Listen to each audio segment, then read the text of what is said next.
Oke, ya halo teman-teman semuanya. Ya di video kali ini kita akan ngobrol santai aja ya. Jadi di sini tuh saya pengen ya ngomongin tentang AI gitu, yang apa di tahun ini ya. Ini saya bikin di tanggal 28 Maret 2025.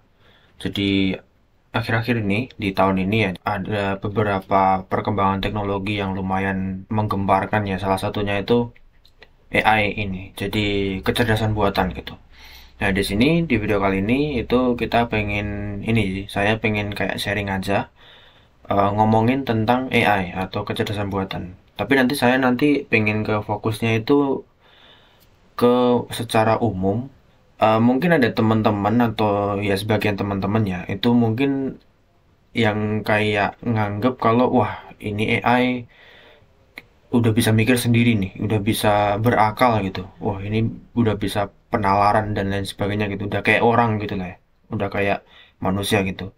Tapi sebenarnya di balik itu semua itu sebenarnya nggak sepenuhnya benar gitu.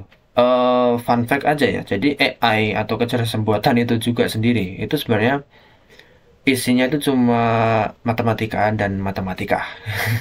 Jadi nggak ada yang spesial kayak apa namanya yang ada di film-film. Mungkin kalau teman-teman ada yang biasa nonton film yang genrenya sci-fi gitu, se-CV gitu dah tulisannya. Itu kan ada kayak keren-keren gitu kan ya kayaknya. Tapi sebenarnya yang asli itu AI itu adalah matematika. Jadi ya isinya yaitu matematika dan statistika, terus ada probabilitas, terus ada trigonometri agak lumayan gitu ya. Trigonometri itu lebih ke dia membahas tentang grafiknya gitu. Nah, tapi disclaimer dulu ya. Jadi di sini saya bukan spesialis di AI, jadi saya juga nggak terlalu mendalami banget tentang AI. Cuman saya tahu beberapa AI itu kerjanya kayak gimana sedasar mungkin. Jadi yang paling dasarnya itu saya ada tahu beberapa gitu ya. Tapi kalau udah misalnya mungkin kalau teman-teman mikir ChatGPT gitu ya, kalau teman-teman pernah pakai, terus sekarang ada muncul juga DeepSeek gitu, terus ada chatbot yang lain-lain yang sekarang udah bisa kayak malah kayak teleponan gitu. Terus ada juga yang bisa generate gambar, terus nanti ada juga yang bisa generate video juga malah gitu ya. Itu udah tinggi, itu udah yang dia udah tinggi gitu. Tapi sebenarnya yang udah tinggi-tinggi itu pun itu sebenarnya dasarnya juga yang ada di sini gitu, yang nanti kita akan singgung dikit nanti gitu. Nah, mungkin cukup ya untuk ya sekedar intermezzo aja di awal di sini ya. Jadi sebenarnya ya awalnya dari si AI itu atau kecerdasan buatan itu sebenarnya udah lama sekali sih. Jadi kalau di track itu ada di waktu Deep Blue, kalau teman-teman pernah dengar ya. Coba ya Deep Blue, eh Deep Blue apa ya, komputer itu ya, chess. Nah ini Deep Blue komputer chess. Nah ini run on Unix system, the first computer to win a game gitu. Jadi dia tuh komputer yang dirancang untuk bisa bermain catur dengan lawannya itu adalah juara catur tingkat dunia saat itu gitu. Jadi ya ini ya teman-teman bisa cari sih di Google gitu ya. Kalau mungkin teman-teman ada banyak yang juga udah tahu gini ya. Tapi mungkin kalau belum yang bagi yang belum tahu gitu mungkin itu ada bisa di track sebagai pengetahuan aja ya. Sebenarnya juga jauh sebelum ini pun penelitiannya tentang AI itu sebenarnya juga udah ada sih. Cuman Deep Blue ini tuh kayak menurut saya tuh kayak titik baliknya gitu ya. Jadi titik baliknya dari si akhirnya komputer tuh bisa mengalahkan dalam tanda kutip, tapi sebenarnya juga beneran sih dia tuh bisa mengalahkan seorang manusia yang dia itu adalah world champion atau ya juara dunia di catur gitu.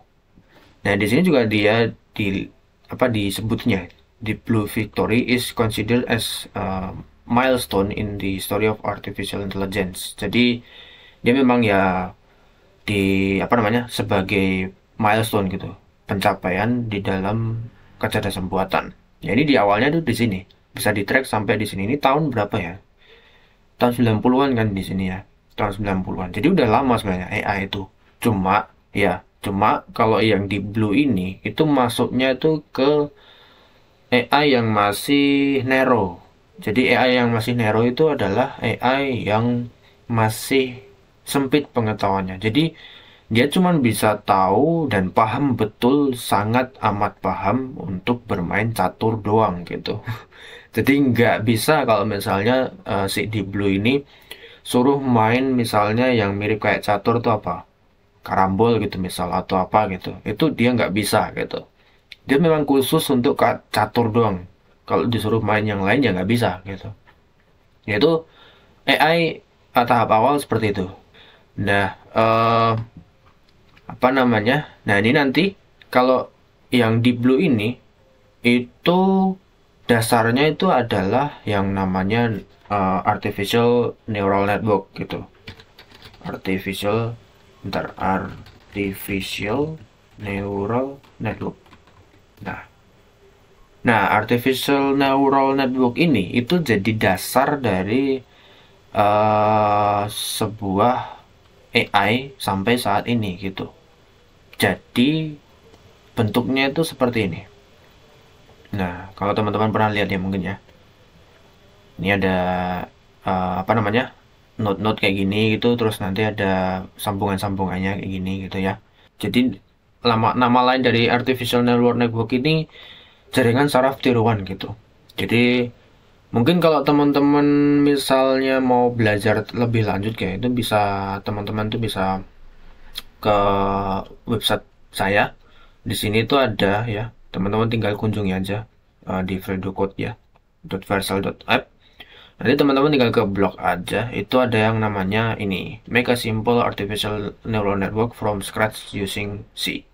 Jadi di sini tuh saya nyoba aja sih, saya nyoba aja kalau misalnya bisa nggak sih kayak gini itu dibikin pakai bahasa C gitu, yang biasanya low level language, bahasa pemrograman paling rendah yang sebenarnya nggak paling rendah banget sih, cuman ya tergolong tingkat rendah gitu.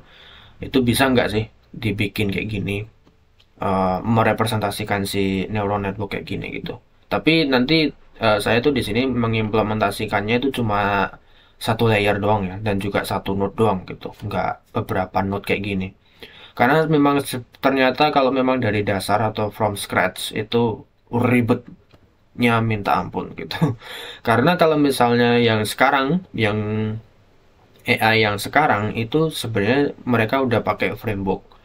Nah, mungkin kalau sebelum ke sini ya, inspirasinya dari mana sih gitu ya.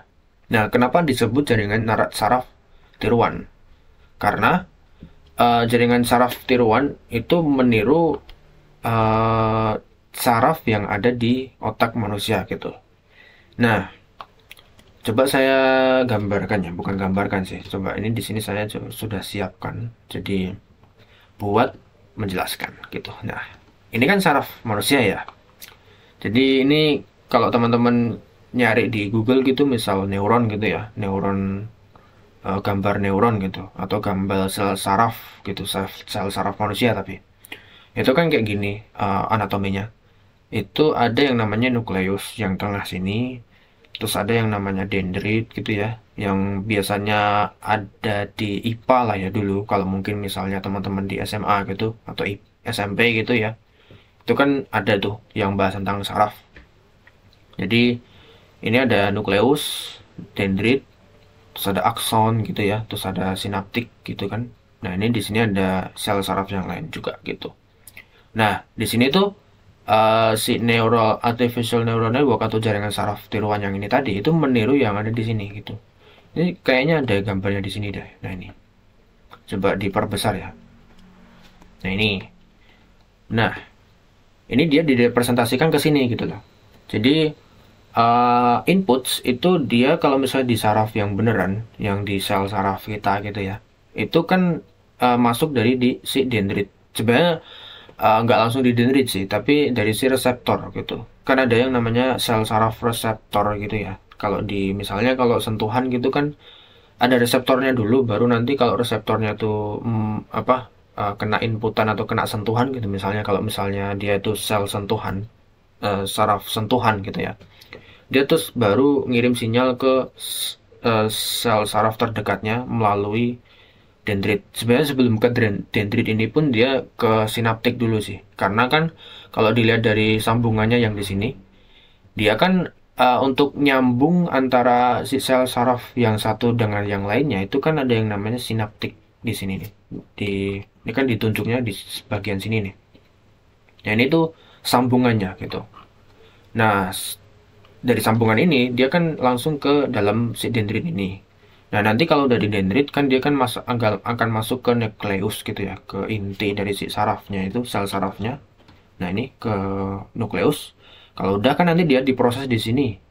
Nanti ada penghitungan dan lain sebagainya gitu kan. Nah, terus nanti kalau udah dia dialirin lagi ke akson, dan dia tergantung sih kalau misalnya dia mau ngarahin ke otak gitu misal. Berarti kan dia nggak ke sini, mungkin ke sana gitu. Atau kemana gitu. Terus nanti dia dari akson itu kan dia aliran impuls sarafnya itu atau listrik lah ya. Listrik kan sebenarnya kan dia kayak listrik itu kan. Kelistrikannya itu nanti nilai arusnya nanti dialirin ke akson, terus nanti ke saraf yang lain lagi gitu, berantai terus gitu. Nah, di situ itu direpresentasikan dalam rumus matematika kayak gini yang ada di sebelah kanan di sini. Nah, jadi itu ya untuk apa namanya merepresentasikannya itu kan dia dari si dendrit itu kan input. Nah, jadi input ini kan bisa banyak nih, nggak cuma satu atau dua doang kan, bisa banyak gitu. Terus nanti ada yang namanya yang tadi inti ini. Nah, inti ini itu nanti yang akan menjadi suatu node gitu, yaitu adalah ini yang bulatan tadi. Kalau misalnya teman-teman lihat di yang banyak tadi, itu ya salah satu bulatan yang ada di sini. Salah satu bulatan yang ada di sini itu nanti kalau dijadiin satu, cuman dilihat satu doang ya kayak gini lah gitu. Atau ya bisa direpresentasikan kayak di satu sel saraf kayak gini gitu, yaitu nukleusnya tapi. Nah, terus ada yang namanya W.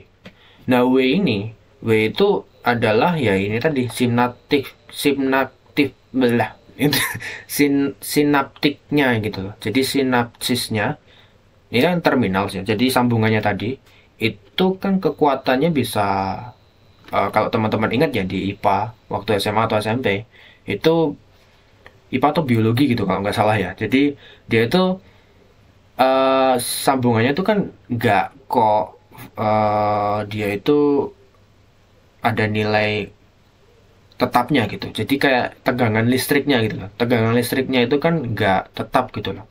Nah, dari tegangan listrik yang nggak tetap itu dimodelkan dalam si satu node ini tadi yang dari salah satu bulatan yang ada di sini di jaringan saraf tiruan yang ada di kecerdasan buatan, itu direpresentasikan menjadi W gitu. Nah, W ini nanti itu yang akan berubah-berubah nanti, karena di saraf beneran pun tegangan sambungan antar sel saraf ini kan juga nanti tegangannya berubah-berubah seiring selama kita belajar kan. Kita belajar kayak gini kan juga ada banyak sel saraf yang secara meninggi merendah itu kan tegangan listrik satu sama lain gitu. Nah, itu juga terjadi di kecerdasan buatan. Itu terjadi ketika apa? Kecerdasan buatan itu kan, ingat ya, kalau teman-teman misalnya pernah dengar kecerdasan buatan dilatih gitu. Jadi pelatihan kecerdasan buatan gitu, atau yang lain lah gitu ya. Jadi sebenarnya kecerdasan buatan itu dilatih. Nggak kok dia langsung pintar gitu, nggak.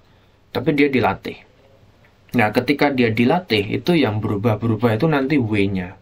Sama kayak yang kalau misalnya kita lagi belajar itu tadi, tegangan listrik antar sel saraf itu dia berubah-berubah. Nah, itu gitu. Nah, terus nanti ada yang namanya activation function. Nah, activation function itu kayak apa ya? Kayak mengaktifkan atau enggak gitu loh. Jadi kayak misalnya tadi ya, sel saraf ini itu kan bisa apa namanya, aktif bisa enggak gitu. Jadi dia tuh listriknya, kalau misalnya dia dapat listrik dari mana gitu ya, itu dia bisa aja memutuskan untuk enggak ngaktifin apa, enggak meneruskan listrik itu lagi gitu, karena memang dia udah pas, udah memang udah di situ aja gitu, sampai di situ aja gitu. Dia nggak apa namanya, nggak ngaktifin lagi gitu ke sana gitu. Ya itu sama juga case di sini. Jadi bayangin aja yang tadi, yang banyak bulatan ini tadi, itu bisa aja kalau misalnya si yang paling atas di yang paling kiri ini, coba saya besarin aja ya. Nah, yang ini itu bisa aja dia ngaktifin yang ini, tapi nggak terlalu ngaktifin yang bawahnya gitu lah. Tapi yang di sini itu juga bisa aja ngaktifin yang sini, tapi nggak ngaktifin yang sini gitu. Atau mungkin agak abu-abu, yang sini lumayan aktif, yang di sini nggak aktif malah gitu. Yang sini aktif banget gitu. Nah itu juga berlaku gitu. Karena ya itu tadi, ini kan meniru yang ada, yang terjadi di saraf manusia gitu. Saraf manusia kan kayak gitu. Jadinya ya ini juga kayak gitu gitu. Nah itu di sini, di balik ini semua itu ada rumusnya gitu. Nah teman-teman bisa lihat di yang tadi ya, website saya ya. Di sini tuh sebenarnya tadi yang udah saya jelasin tuh ada juga sih, di saya tulis di sini. Cuman bahasa Inggris ya, kalau teman-teman mau terjemahnya tinggal ini di atas di sini kan ada ini kan translate gitu. Teman-teman tinggal klik aja, nanti dia akan nge-scroll sendiri ke bawah. Nah di bawah di sini tuh ada select language. Nanti tinggal pilih aja yang bahasa Indonesia gitu. Coba ya di sini pilih yang bahasa Indonesia. Nah ini nanti akan menerjemahkan sendiri gitu. Nah rumusnya kayak gimana sih? Nah rumusnya kayak gini sih.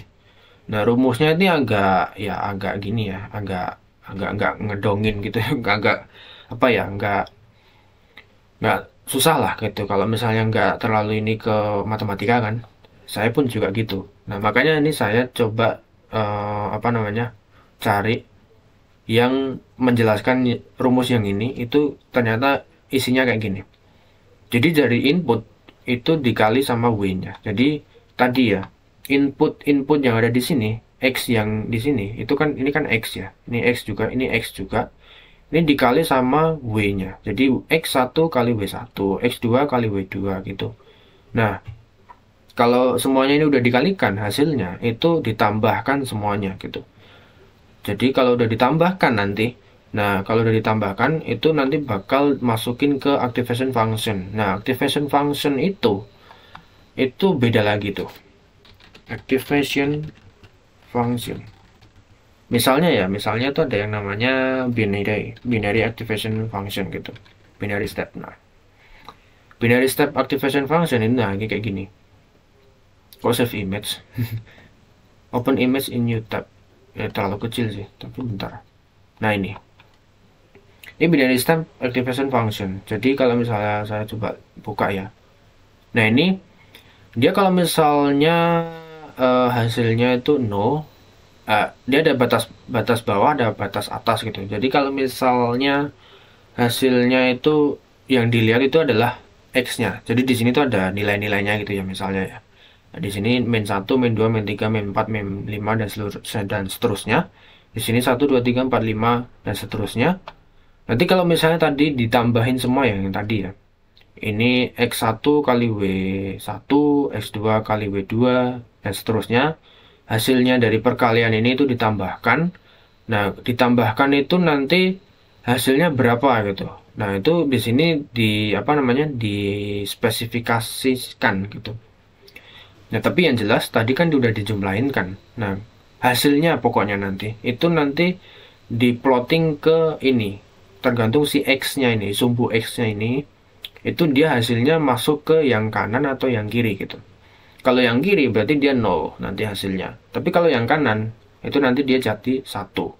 Nah, bedanya apa antara 0 dan 1? Ya, cuma 0 dan 1 doang, memang literally 0 dan 1. Jadi kalau 1 berarti oke, ini hidup nanti di apa namanya, dia aktif gitu. Tapi kalau nol berarti dia nggak aktif. Nah, itu kalau diterapin yang di sini tadi, misalnya yang input layer itu kan di sini ya. Dia masuk ke sini, di sini tuh hasilnya tuh kesininya nol gitu. Berarti di sini nggak aktif nanti. Nah, tapi kalau di kesininya itu nol juga. Kalau misalnya dia binary step, dia kesininya juga nol semua sih. Di sini dari kalau kalau di sininya dihitung ternyata nol, itu berarti ya di sini nol semua nanti. Yang dari sini tapi kan ingat di sini ini kan juga nyambung sama yang ini gitu. Jadinya kan kalau yang di sini nol, di sini nggak nol, belum tentu yang di sini nggak aktif nanti. Karena kan nanti akan dirata-rata. Karena yang di sini itu kan sama kayak yang di sini menerima dari sini gitu loh. Jadi mungkin agak ya ini memang ruwet banget sih, ribet gitu. Tapi di sini saya coba jelasin ke orang yang nggak terlalu teknis gitu. Jadi sebenarnya yang terjadi di dalam kecerdasan buatan itu kayak gitu. Nah, itu ya. Jadi kayak gitu. Jadi belum tentu kalau misalnya yang di sini itu nol, di sini satu, di sini belum tentu jadi nol juga. Karena kan nanti akan dirata-rata dari sini sampai ke sini. Bukan dirata-rata sih, dikalkulasi lagi gitu. Dengan cara yang sama kayak yang ini tadi, yang di sini. Gitu. Nah, tapi binary activation function itu nggak cuman binary step. Ada yang namanya ReLU gitu misalnya ya. Ada banyak sih. Yang terkenal tuh ada yang namanya ReLU. Nih ya kalau misalnya dilihat di sini itu ada yang namanya ReLU, terus ada yang namanya sigmoid juga. Ini ada juga di sini.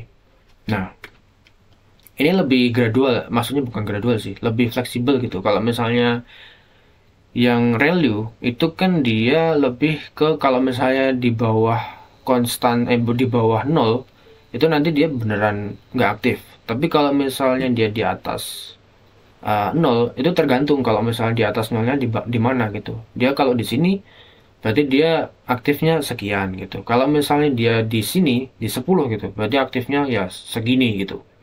Aktif banget gitu, tegangannya tinggi. Tapi kalau misalnya yang di 5 berarti tegangannya agak rendah gitu. Gitu. Itu kalau ReLU. Itu berarti kalau misalnya di sini itu juga kayak gitu berarti. Kalau di sini masukin ke sini terus di sini hasilnya 5 gitu. Kayak gini tadi ya misalnya. 5 berarti ke sini nanti 5, terus ke sini 5, ke sini 5, ke sini 5, ke sini 5. Tapi yang di bawahnya di sini itu hasilnya 8 gitu. Berarti ke sini 8, ke sini 8, ke sini 8, ke sini 8, ke sini 8. Nah, tapi kan nanti di sini dihitung lagi tuh. Di sini dihitung lagi sama kayak yang waktu ngitung di sini. Berdasarkan input yang udah dihitung dari sini tapi gitu.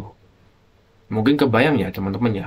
Jadi itu yang ReLU. Tapi kalau yang untuk sigmoid itu dia ada adjustingnya juga ada penyesuaian juga di bagian kirinya gitu atau bagian negatifnya. Kalau yang ReLU tadi kan masih saklek gitu ya. Kalau misalnya minus ya dia mati gitu, nggak nggak aktif gitu. Kalau misalnya di sini minus, di sini minus, di sini minus, di sini minus, di sini juga minus, di sini juga ya bakal minus juga. Jadi di sini nggak aktif semua. Tapi jarang sih kayak gitu ya. Pasti karena kan inputnya pasti beragam ya. Input itu kan dia beragam dan ya akan mungkin dia itu pasti ada yang mengaktifkan salah satu bulatan yang ada di sini gitu. Atau yang biasa orang menyebut bulatan itu kan node ya gitu. Kalau sigmoid itu dia ada yang kalau misalnya di sini di bagian negatif itu dia ada yang agak aktif juga di sini gitu. Terus di sini 0 juga di sini gitu. Nah, kenapa ada banyak dan kapan pakai yang mana gitu? Itu tergantung keperluannya sih. Jadi ada yang kalau misalnya dia kalau pakai ReLU itu bagus, tapi kalau pakai sigmoid itu nanti jadi hancur gitu juga ada gitu. Itu maksud saya pada tahap melatihnya ya. Jadi kalau pas dia latih itu dia performanya jelek pakai ReLU, berarti nanti coba pakai sigmoid gitu. Atau mungkin kalau jelek semuanya gitu ya, berarti yang masalah bukan dari si arsitekturnya, tapi bisa aja ke datanya. Karena percaya atau enggak, sebenarnya dari si kecerdasan buatan itu sendiri bagus itu karena datanya. Kalau datanya jelek, ya dia bakal jelek juga. Karena bayangin aja, kan tadi kan ini inspirasinya dari saraf manusia kan. Bayangin aja kalau misalnya kita itu mempelajari sesuatu yang jelek gitu, yang nggak komplit datanya istilahnya.